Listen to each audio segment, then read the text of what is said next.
بہت شکریہ سر ہمارے لیے ٹائم نکالنے کے لیے. سر سب سے پہلے تو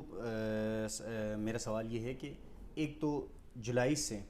دو ممبران سندھ اور بلوچستان کی ان کا ایک ڈیڈ لاک برقرار تھا کہ ممبران کی تعیناتی کے اوپر.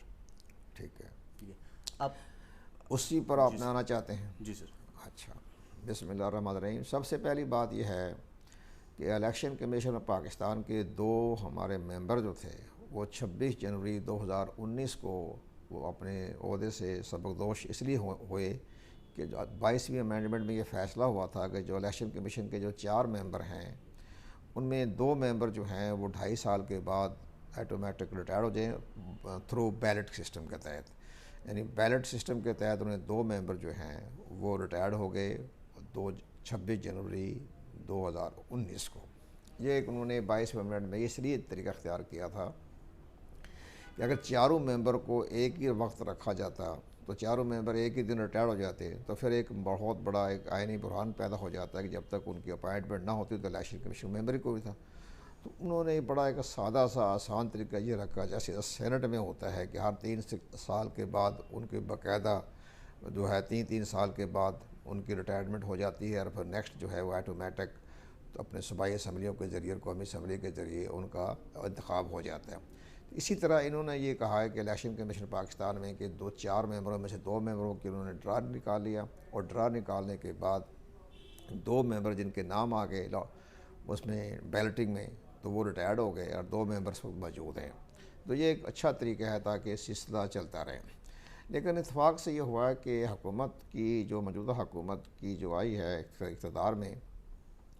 وہ اقتدار میں آئی ہے کہ تاکہ جو ہماری سابقہ حکومتیں تھیں ان کی جو کرپشن ان کی میگا کرپشن مس مینجمنٹ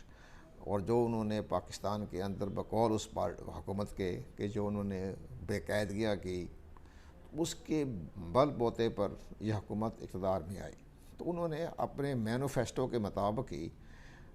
اپنے جو تھے مخالفین ان کو سخت جو ہے وہ ٹف ٹائم دیا اور ان سے کسی قسم کی مذاکرات کرنا جو انہوں نے مناسب نہیں سمجھا کسی معاملے میں بھی.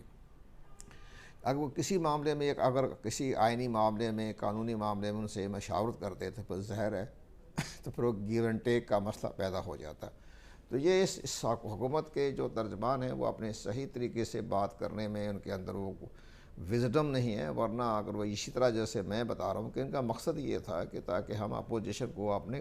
ایک سائڈ پر رکھیں اور ان کے ساتھ کسی قانون سازی کے معاملے میں ہم ان سے بات چیت نہ کریں. کیوں قانون سازی کرنا اپوزیشن کا کام بھی ہے اور حکومت کا دونوں کا مل کے آپ کو قانون سازی ہوتی ہے. اب یہاں یہ ہوا ہے کہ جب ممبروں کی جو قانون سازی کا وقت آیا تو 2 ممبران جو تھے ان کا تقرر تقریباً 1 سال سے نہیں ہو سکا. آپس میں اختلافات کشیدگی ناراضگی اور جیسے کہ ہمارا آئین کا آرٹیکل 213 بتاتا ہے کہ جب آپ الیکشن کمیشن کے ممبران کا تقرر کریں تو لیڈر آف دی ہاؤس یعنی پرائم منسٹر اور لیڈر آف دی اپوزیشن آج کل شہباز شریف صاحب ہیں تو وہ آپس میں مذاکرات کریں اور میننگ فل کنسلٹیشن کریں. اب یہ آئین میں تو باقاعدہ میننگ فل کنسلٹیشن ہوتا ہے کہ بامعنی مشاورت ایسے نہیں کوئی رسمی مشاورت ہوتی ہے. لیکن ظاہر ہے پرائم منسٹر عمران خان صاحب نے تو شہباز شریف کو اپنے چیمبر میں نہیں بلانا تھا. اپنے حالات ہی دیکھتے ہوئے جیسے بھی ہو رہا ہے تو اس سے فائدہ اٹھاتی ہے اپوزیشن. تو انہوں نے بڑا سائڈ پہ رکھا. ان کا بھی ٹھیک ہے خط و کتابت کے ذریعے ہم کر لیتے ہیں مشاورت. وہ ٹھیک ہے خط و کتابت کے ذریعے مشاورت ہوئی لیکن جو نام دیے گئے وہ دونوں حکومت بھی اور اپوزیشن دونوں نے ان کو مسترد کر دیا اور اس طریقے سے 1 سال سے جو دونوں ممبر جو ہیں ان کی سیٹیں نشستیں خالی ہیں. 6 دسمبر کو چیف الیکشن کمیشن جب ریٹائرڈ ہو گئے تو اب الیکشن کمیشن کے 2 ممبر ہیں اور 2 ممبروں سے یہ ہوا کہ قانونی طور پر اور آئینی طور پر الیکشن کمیشن غیر فعال ہو گیا. کیونکہ آئین میں یہ لکھا ہوا ہے کہ ممبر الیکشن کمیشن جو ہیں اگر 3 ہو جائیں ایک چیف الیکشن کمیشن ممبر ہی ہوتے ہیں چیف الیکشن کمشنر اور ممبر 2 تو پھر الیکشن کمیشن برقرار رہتا ہے. وہ باقاعدہ اس کا کسی کارکردگی پر اثر نہیں پڑتا. اب چیف الیکشن کمیشن کے ریٹائرمنٹ کے بعد تو الیکشن کمیشن قانونی طور پر غیر فعال ہو چکا ہے. وہ کسی معاملے میں کوئی الیکشن نہیں کروانے کا مجاز، کوئی بائی الیکشن آ جائے یا کوئی معاملات اس طریقے سے آ جائیں، عدلیہ کے معاملات آ جائیں اور کوئی معاملات آ جائیں، تو وہ الیکشن کمیشن اس کو کرنے کا مجاز نہیں ہے جب تک کہ پورا بینچ مکمل نہیں ہوتا۔ اب صورتحال یہ پیدا ہو رہی ہے کہ ایک مہینے سے ممبروں کا بھی نام جا رہا ہے، اپوزیشن بھی نام دیے اور حکومت کی طرف سے بھی نام آ گئے، تو ان کے لیے باقاعدہ پارلیمانی کمیٹی کے اندر باقاعدہ مشاورت بھی ہو رہی ہے، مذاکرات بھی ہو رہے ہیں، اور وہاں یہ ابھی مسئلہ طے نہیں ہوا۔ ممکن ہے کہ آج بھی پارلیمانی کمیٹی کا اجلاس ہے، کوئی راستہ نکل آتا ہے۔ اسی طرح چیف الیکشن کمیشنر بھی ان کے ساتھ ہی انہوں نے شامل کر دیا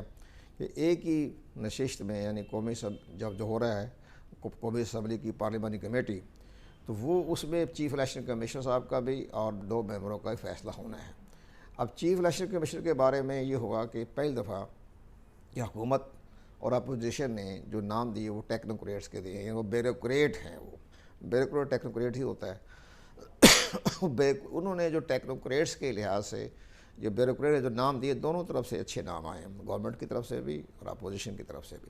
لیکن اس میں ایک نام ایسے ہیں جو سیکرٹری الیکشن کمیشن ہے موجودہ باور فتح یعقوب صاحب، تو وہ بھی حکومت پاکستان یعنی پرائم منسٹر پاکستان ہے، ان کا نام بھی پیش کر دیا۔ لیکن اگر ہم تمام تعصبات سے ہٹ کے بات کریں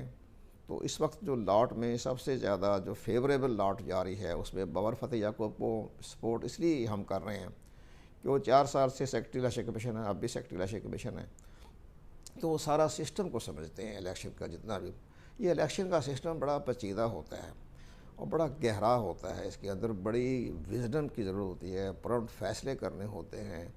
تو اس لحاظ سے یہ بابر فتح یعقوب صاحب جو ہیں وہ بھی ایک بڑے اہم پوزیشن پر کھڑے ہیں۔ لیکن اپوزیشن ان کے بارے میں تحفظات کا اظہار کر رہی ہے کہ چونکہ ہم نے 2018 کے الیکشن کو تسلیم نہیں کیا،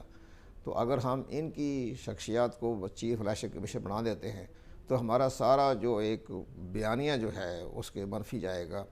اور عوام کو ہم کیا کہیں گے، جی آپ نے جس الیکشن کمیشن کو تنقید کا نشانہ بنایا ہے، ان کے سیکرٹری کو آپ چیف الیکشن کمیشن پر اتفاق رائے کر رہے ہیں، تو یہ ایک ڈرا بیکس بابر فتح یعقوب صاحب کو پیش آ رہا ہے۔ لیکن جہاں تک ان کی شخصیات ہے وہ ہمیشہ غیر جانبدار ہی رہے ہیں۔ لیکن میں ایک بات آپ کے وساطت سے کہوں کہ شاید اپوزیشن تک یہ بات پہنچ جائے کہ سیکرٹری الیکشن کمیشن جو ہوتا ہے نا، وہ صرف لاجسٹک سپورٹ کرتا ہے الیکشن میں۔ الیکشن کرانے کی ذمہ داری صرف ممبران کمیشن اور چیف کی ہوتی ہے، ان کی پالیسی ہوتی ہے۔ سیکرٹری الیکشن کمیشن تو لاجسٹک سپورٹ کرنی ہوتی ہے نا، آپ کا بیلٹ باکس پہنچ جائیں، پولنگ سٹاف پہنچ جائے، یہ پولنگ اسٹیشن کا اسٹیبلشمنٹ ہو جائیں، اس طرح سے سارے معاملات جو ہوتے ہیں، بیلٹ پیپر چھپ جائیں، تو یہ سارے یا deputy commissioner law and order, code of conduct, یہ ساری چیزیں کو وہ نگاہ رکھتے ہیں۔ لیکن بہرحال اب یہاں ایک مجبوری ہے اپوزیشن کی، تو یہاں اس لیے یہ خلا پیدا ہو رہا ہے اس طرح سے کہ یہ الیکشن کمیشن کے ممبران کا تقرر نہیں ہو رہا۔ اور اب چونکہ پاکستان میں حالات چند دنوں سے بہت کشیدگی بڑھ گئی ہے، اپوزیشن اور حکومت کے درمیان کسی قسم کا بھی رابطہ مذاکرات نہیں ہو رہے، اور اب احسن اقبال صاحب جو ہیں وہ اس پارلیمانی کمیٹی کے ممبر ہیں جس میں چیف الیکشن کمیشن کا بھی تقرر ہونے کی کمیٹی جو بنی ہوئی ہے، اب وہ بھی چلے گئے ہیں، ظاہر ہے ان کو بھی حراست میں لے لیا گیا ہے۔ وہ ٹھیک ہے، حکومت کا نیب کا ان کا اپنا معاملہ ہوتا ہے، لیکن اب یہاں پھر ایک خلا پیدا ہو گیا، اب وہ احسن اقبال کی جگہ کسی اور کو لے کے ممبر لے کے آتے ہیں تو وہ پھر دیر لگے گی، پھر ممکن 2-3 دن نوٹیفیکیشن ہونے میں دیر لگ جائے، تو یہ سارے معاملات مؤخر ہو رہے ہیں، تاخیری ہو رہے ہیں، تو یہ لیکن ابھی بالحال ہمیں نظر آ رہا ہے اب اسلام آباد ہائی کورٹ نے بھی اس پر ایکشن لیا ہے۔ تو ہماری رائے یہ ہے، ایک انڈیپینڈنٹ رائے جو ہم لا اور قانون کو سمجھتے ہیں، اس میں یہ سارا کام جو ہے یہ پارلیمانی کمیٹی کا ہی ہوتا ہے۔ پہلی بات یہ ہے کہ اسلام آباد ہائی کورٹ میں نہیں جانا چاہیے تھا۔ اسلام آباد ہائی کورٹ نے ایک ایڈوائس کی ہے کہ آپ اس پر اپنا فیصلہ کر لیں۔